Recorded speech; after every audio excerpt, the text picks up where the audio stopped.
Ese es el que ahí sí, ya está.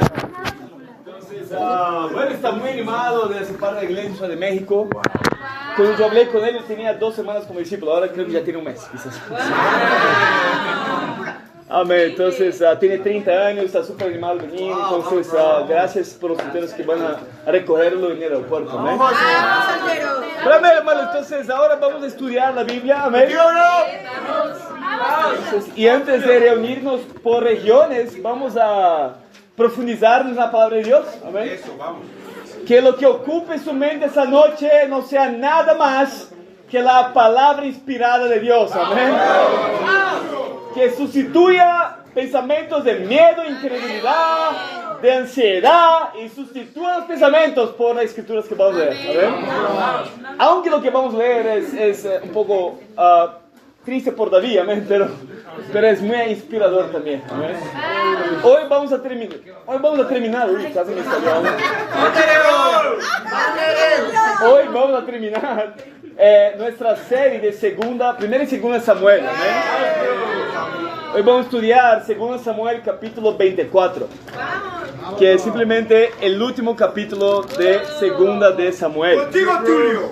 Pero 2 Samuel nos relata el fin de la vida de David, aunque es el último capítulo de 2 Samuel. ¿Amén? Entonces creo que aunque vamos a terminar la serie hoy, la próxima semana vamos a básicamente concluir con las últimas palabras de David. Entonces así terminamos Samuel hoy. Pero Samuel nos introdujo un héroe en la fe llamado David, el hombre según el corazón de Dios. Vamos, bro. Y la próxima semana vamos a finalizar con ¿qué fue las últimas palabras de David? Entonces, en 2 Samuel, capítulo 24, lo que vamos a estudiar hoy, Vai, Tulio. acá habla de David hace un censo militar. Por eso el título de la clase de hoy es simplemente el censo. Amén. Muy bien. Los títulos. El censo. Tulio, ¿qué es un censo? ¿Qué es un censo? Censo es simplemente un recuento, es un registro, es un conteo que haces, amén.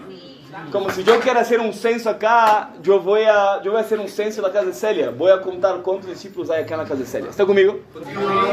Entonces, vamos a estudiar 2 de Samuel 24, versículo 1. Vamos, Tulio. ¿Está conmigo, hermanos? Predica, Tulio. Dice, versículo 1. Una vez más, la ira del Señor se encendió contra Israel.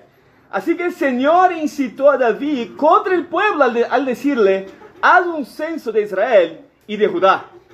Entonces el rey les ordenó a Joab y los capitanes del ejército que lo acompañaban, vayan por todas las tribus de Israel, desde Dan hasta Beerseba, y hagan un censo militar, para que yo sepa cuántos pueden servir en el ejército.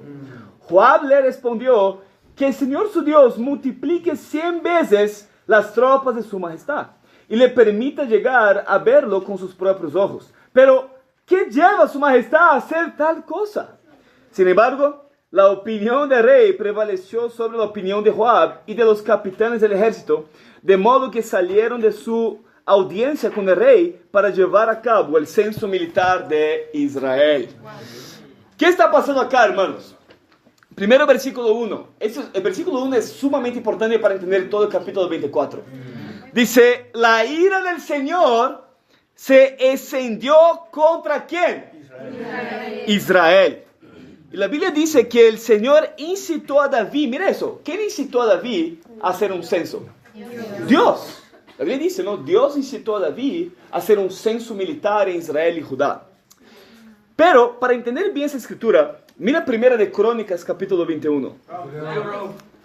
Mira 1 de Crónicas, capítulo 21. A mí me encanta hacer un buen estudio de la Biblia, amén. Mira 1 de Crónicas, capítulo 21. Y vamos a mirar una escritura paralela a esa. 1 de Crónicas, capítulo 21. Vamos, Tulio. ¿Llegaron todos? Vamos a leer la misma cosa, pero por el libro de Crónicas. Wow. 1 de Crónicas, capítulo 21, versículo 1. La Biblia dice, Satanás conspiró contra Israel y indujo a David hacer un censo del pueblo.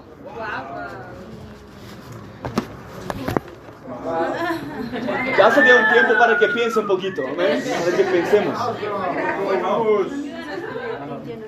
En 2 Samuel, ¿qué dije? ¿Quién incitó a David a hacer un censo? Dios. En 1 de Crónicas, ¿quién dice que incitó a David a hacer un censo? ¿La Biblia es falla? No. ¿Fue un equívoco acá con el Espíritu Santo? No. Eso nos quiere enseñar un principio. En toda acción hay siempre dos fuerzas trabajando.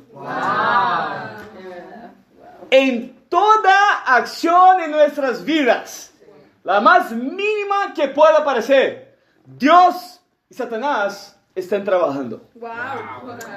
Ese es el concepto de la soberanía de Dios. Que todo lo que pasa en nuestras vidas es Dios haciendo o es Satanás haciendo. Pero Dios permite que Satanás lo haga. Por eso que hablamos, o Dios lo hace o Dios permite que lo pase.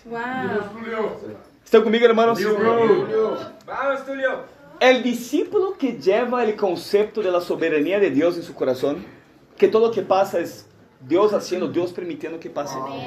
El discípulo que lleva ese concepto en su corazón tiene la mejor defensa contra la amargura. Tiene la mejor defensa contra las dudas. Tiene la mejor defensa contra el miedo.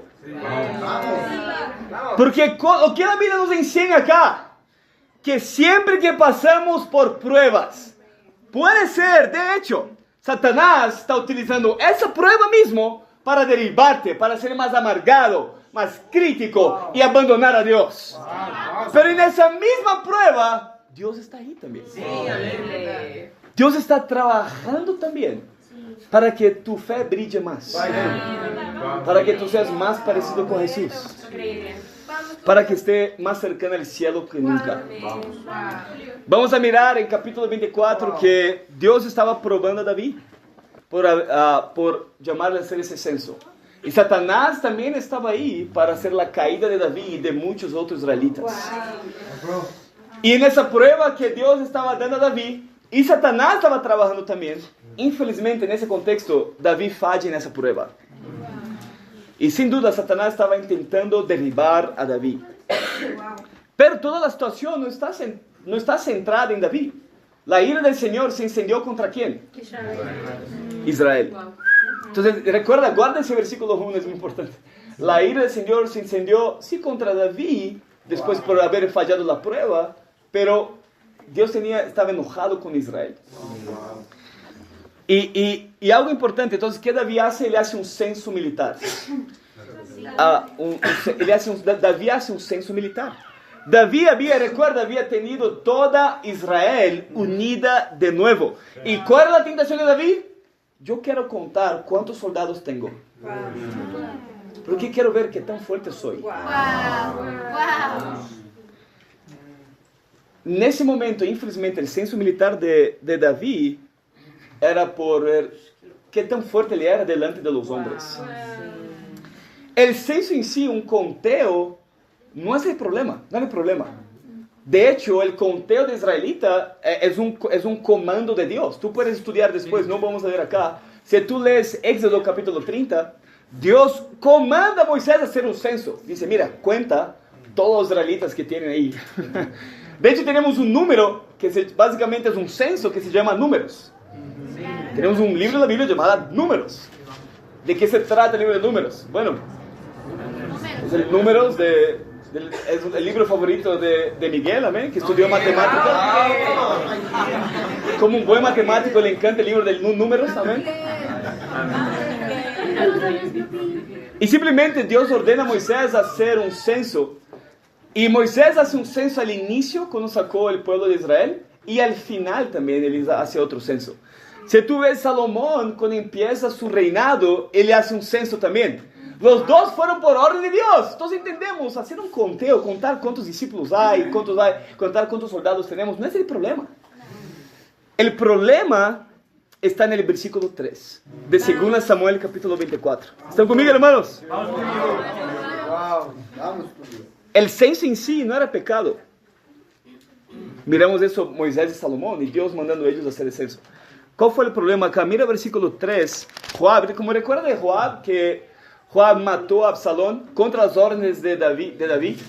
Y Joab era muy bueno en avanzando, en conquistando territorios, pero él mismo no era alguien muy espiritual. Entonces tú puedes ser muy bueno en el ministerio, pero no quiere decir que eres espiritual. Tú puedes ser como Joab. Bautiza acá, conquista acá, pero Dios no está contigo. Entonces, cuidemos de eso, ¿no? Pero mira el versículo 3. Pero aún así un hombre no muy espiritual le da un consejo para David. Y mira el versículo 3. Joab le respondió, que el Señor su Dios multiplique 100 veces las tropas de su majestad y le permita llegar a verlos con sus propios ojos. Pero, ¿qué lleva a su majestad a hacer tal cosa? Joab no estaba cuestionando el censo en sí, no sé si se pudo percibir eso, sino cuál es la motivación de David. Joab dice, David, pero ¿por qué lo quiere hacer? Y acá encontramos algo que todo discípulo tiene que luchar con sus manos, con sus dientes, con toda su fuerza. Y es, ¿cuál es su motivación para hacer lo que haces? ¿Cuál es su motivación para hacer lo que haces? Porque tú puedes hacer algo hasta que Dios te ha ordenado a ser discípulos, como había ordenado hacer el censo, pero aún así, Joab, Dios le puede preguntar hasta, pero ¿por qué haces lo que haces? Bueno, ayúdanos. Ay, Julio. ¿Sabe? No te engañes. Aunque tus motivaciones, tú puedes pensar, está una cajita acá y solo yo sé lo que pienso en la noche. Solo yo sé lo que está por detrás de ese consejo que estoy dando, de esa dirección que estoy hablando, de eso que estoy haciendo. Solo yo sé. Está una cajita ahí escondida, secreta. Y creo que me siento seguro. Vamos, bro. No te engañes, porque mira lo que dice Proverbios 16. Vamos, Julio. ¿Están conmigo, hermanos?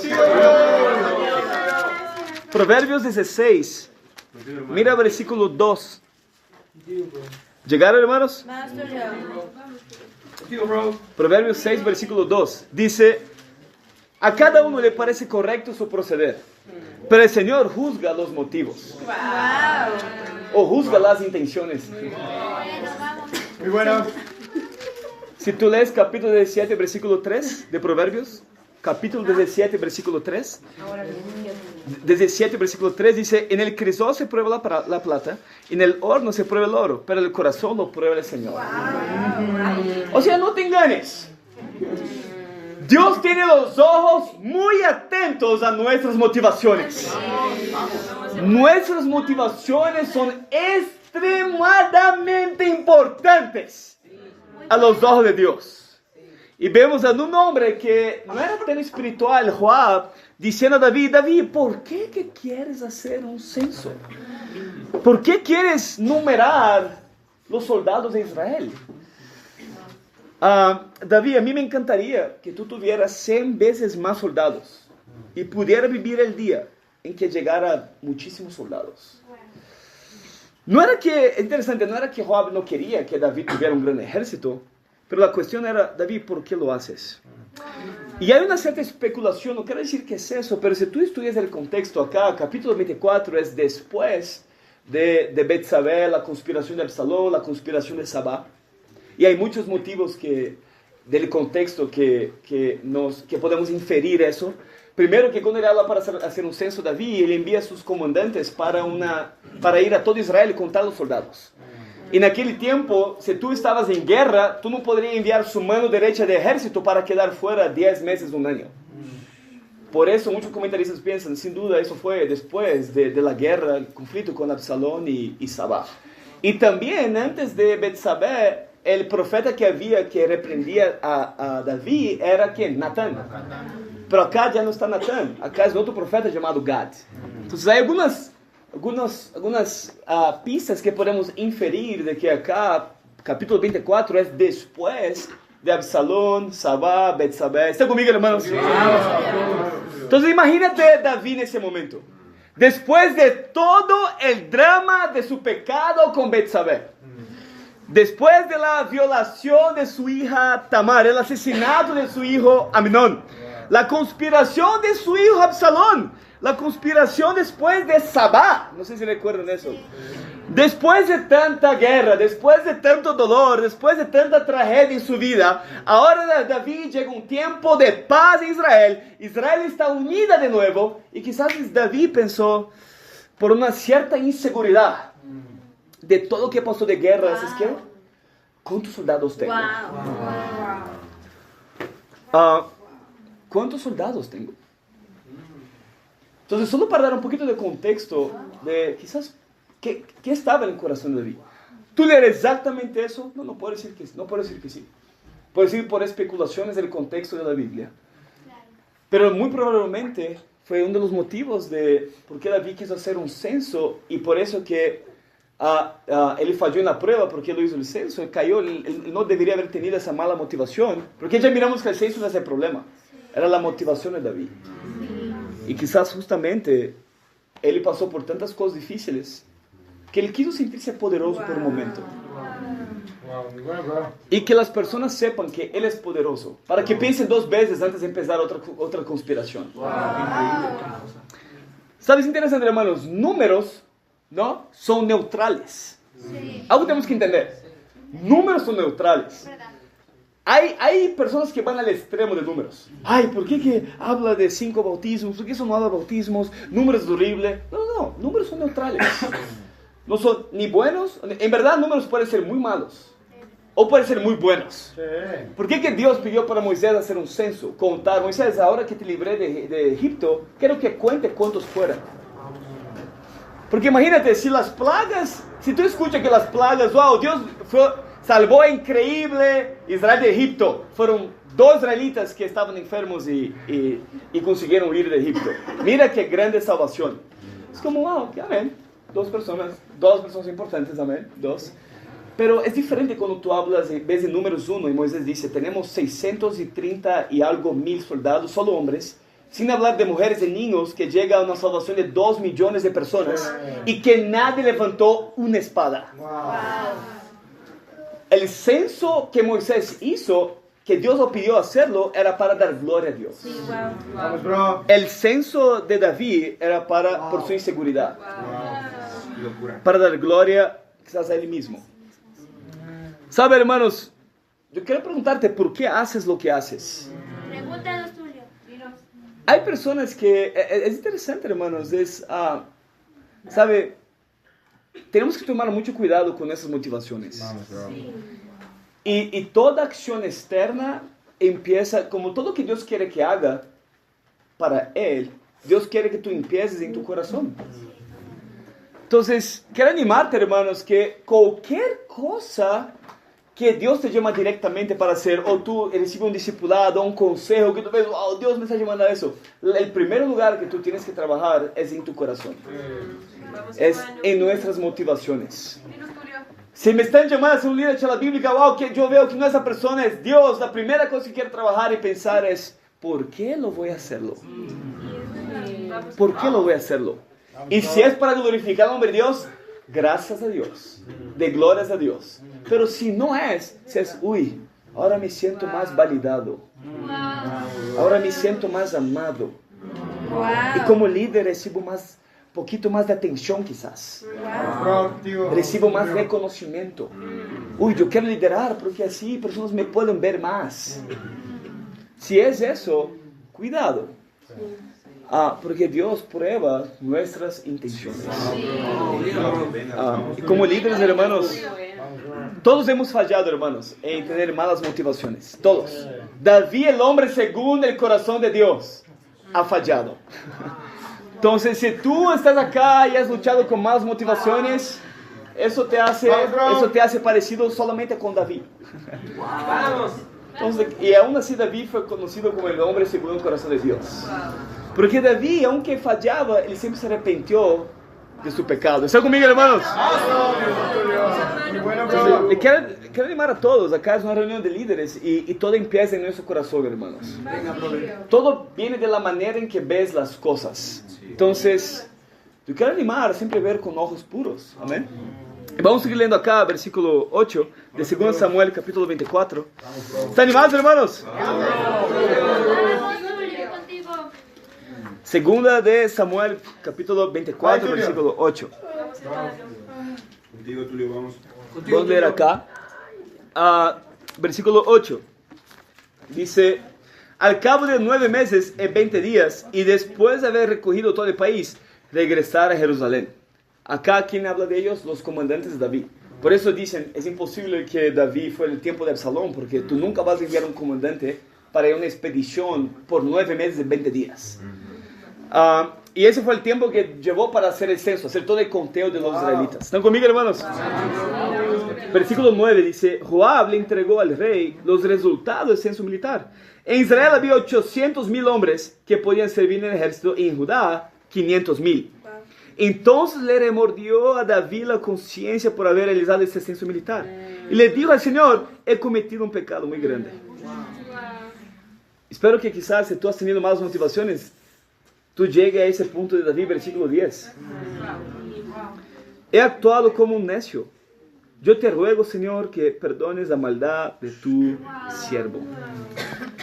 Acá David le remordió la conciencia por haber hecho el censo. Pero le llevó casi 10 meses para aprender la lección. Él no escuchó a Joab en el momento. Él no escuchó cuando Joab le dijo, David, pero ¿por qué lo haces?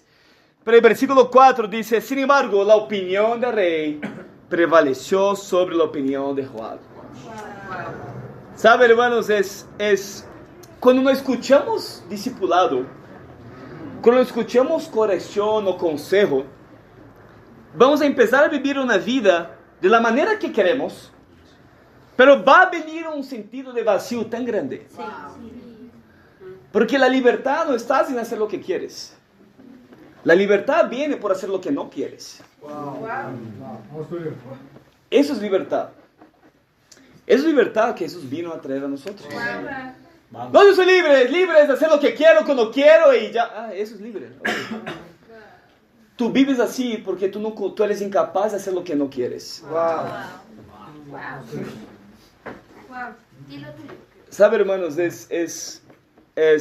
Empezamos a vivir, cuando no escuchamos consejo, o hace corrección o algo, sentimos que nuestra fuerza se va debilitando día tras día. No sé si ya sintió eso.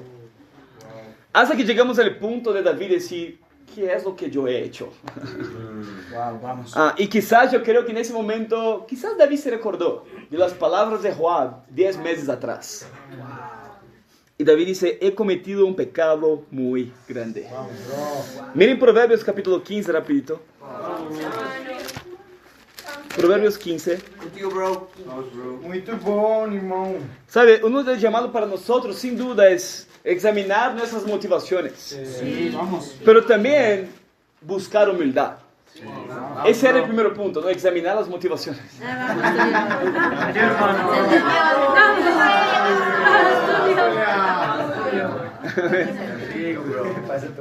Amén.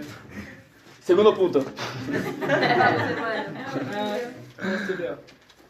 Busquemos la humildad. Amén. Vamos, Tulio. ¿Por qué busquemos la humildad? Porque como naturalmente no lo hacemos, no lo buscamos. En Proverbios 15, versículo 12, me encanta esa escritura, dice, al insolente no le gusta que lo corrijan, ni busca la compañía de los sabios. Yo creo que los mejores discipulados que he tenido, no sé si mejores, no quiero decir mejores, así como si, los discipulados que más he quedado en mi memoria, son discipulados que he sido regañado de una manera que necesitaba mucho. Muchísimo. Esos son los mejores. Ahí están los discipulados de oro. ¿Entendés? Nunca voy a olvidar a Raúl diciendo, Tulio, estás amargado. Cuando tú escuchas que estás amargado es algo que no te gusta escuchar. Y cuando escuchas es difícil creer que estás amargado. No quieres creer que lo es verdad, ¿no? Y Raúl dijo, Tulio, la iglesia en México no te necesitas. Tú necesitas la iglesia en México. Y si tú no te arrepientes de tu amargura, tú regresas a Bogotá y ya. Nunca voy a olvidar ese tiempo. Fue tan sencillo. Raúl estaba así, tranquilo, no decía nada. Y ya. Vamos, bro, contigo. Nunca voy a olvidar, ¿entiendes? Porque de ahí escuché lo que necesitaba escuchar. Sí. Pero ahí empecé de nuevo a experimentar la alegría de mi salvación. Fue tan increíble que Dios utilizó a Raúl para decir cómo yo estaba espiritualmente, quién estaba a cambiar, a mejorar, ¿no? Y yo quiero animar que en la iglesia, hermanos, a veces ponemos mucho nuestros valores en cosas que sabemos y quedamos muy orgullosos cuando alguien nos corrige. Porque cuando alguien te corrige, tú ya relaciona eso con traumas del pasado, de cómo quizás tu mamá o tu papá hablaban las cosas para ti, o los profesores de la universidad, que tú no sabes, si tú no sabes, tú no sirves. Es como, no quiere decir eso si yo no sé, yo no sirvo. Dios no me ve así. Vai, Tulio. ¿Entiendes? Para nada, si yo no sé, es porque justamente Dios quiere capacitarme. Sí, vamos, Tulio. Pero eso no tiene nada que ver con mi valor. Wow. Eso no tiene nada que ver con mi valor. ¿Por qué yo estoy juntando las cosas? Ay, sí, porque mi profesor me dijo eso. Porque mi compañero de clase pensaban así. Vai, Tulio. O sea, toda nuestra compañía, hermanos, no crecimos con compañía de los sabios. Hasta que estudiamos la Biblia y caminemos con sabios todas las veces. Así no fue, amén. Caminamos con personas que tenían muchísimos problemas, muchos pecados y no tenía Dios. Y fuimos bombardeados de consejo tras consejos, malos consejos, una mala manera de pensar, día tras día, semana tras semana, mes tras mes, año tras año. Y así fue hasta que llegamos a estudiar la Biblia. O sea, cuando tú llegó al reino, Dios quiere hacer un detox en ti. ¿Entiendes? Quiere que tú hacer un detox. Tú tienes que limpiarse un poquito, ¿entiendes? Y purificar de toda esa manera de pensar. Vai, Tulio. Cuando fuimos bautizados, fuimos salvados y perdonados. Increíble. Pero todavía trajimos un bagaje del mundo, una manera de pensar, una manera de ver nuestros valores, una manera de ver éxito, una manera de ver humildad, una manera de ver aprendizaje, una manera de ver relaciones. Y Dios quiere purificarnos. Vamos, Tulio. Y una manera que Dios purifica es por medio de la corrección. Yo quiero animar, hermanos, que este año de la justicia sea el hermano más humilde de la iglesia. ¿Cómo sabes ser humildes? Por la manera que reaccionas cuando eres corregido. Tú realmente estás pensando en que no es la persona que te estás hablando, pero es Dios directamente que te estás llamando a algo. Tú entiendes, Dios que está hablando conmigo. Yo no estoy acá para pelear. Dios que me está llamando a ser más humilde. Y segundo, por tener una buena actitud, cuando te dan consejos, te corrigen, sin que tú los pidas. ¿Entiendes? A veces muchos consejos van a venir a ti sin que tú ni pidió. Pero si usted tiene un corazón de escuchar, porque se trata de que primero que tú aprendas más sobre Jesús y Dios, y también para que tú tengas más impacto en la vida de las personas también. ¿Están conmigo, hermanos? Espero que tú no te tardes como David, 9 meses y 20 días para aprender una lección. Mira todo ese tiempo, amén. Tengo que aprender, pero una de las cosas que aprendí, hermanos, como discípulo es no más desperdiciar mi vida. Cuando yo me bauticé en 2014, de 2015 a 2016, yo estaba muy mal espiritualmente. 2014 también, pero calma, déjame explicar. Pero 2014 me bauticé en noviembre, entonces ya estaba terminando el año. Entonces yo me bauticé, yo estaba muy animado por un mes. Entonces quedé el mes de noviembre hasta mitad de diciembre muy animado. Después vino diciembre, las fiestas, me tumbó. ¿Entiendes? Como muchos de acá pueden caer ahí.